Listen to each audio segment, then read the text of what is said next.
Hello বন্ধুরা, তোমরা কেমন আছো? আশা করি ভালোই আছো। তো দেখো, সকাল সকাল আমি কতগুলো সবজি নিয়ে বসে পড়েছি। আর এদিকে পুচকু খালি পায়ে দেখো পাকা, কি ঠান্ডা, এই ঠান্ডার মধ্যে হাঁটাচলা করছে। আর এদিকে সবজি যে আমার পরিষ্কার করা হয়ে গেছে, আর পুচকুকে স্নানও করানো হয়ে গেছে। তো সর্ষা তেল মাখতে চায় না, তার জন্য ওর অলিভ অয়েল তেল মাখবে। তো ঠান্ডা দিনে সর্ষা তেলটাই তো ভালো বাচ্চাদের জন্য। আর এদিকে দেখো ডে শুজ পরিয়ে রেডি করে নিলাম। আর এদিকে আমার কি কি রান্না হবে সেগুলোই দেখছি, মাছ এনেছে। তো আমার স্নান টান শেষ করা, আর এখন বসে পড়লাম সবজি কাটার জন্য।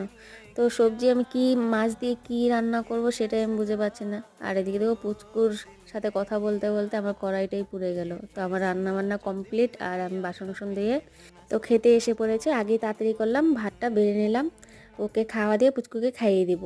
তো ভিডিওটা কেমন লাগছে, যদি ভালো লেগে থাকে অবশ্যই লাইক কমেন্ট সাবস্ক্রাইব করে দেবেন। কমেন্ট করলে অবশ্যই ভালো লাগবে। তোমরা ভালো থাকবে।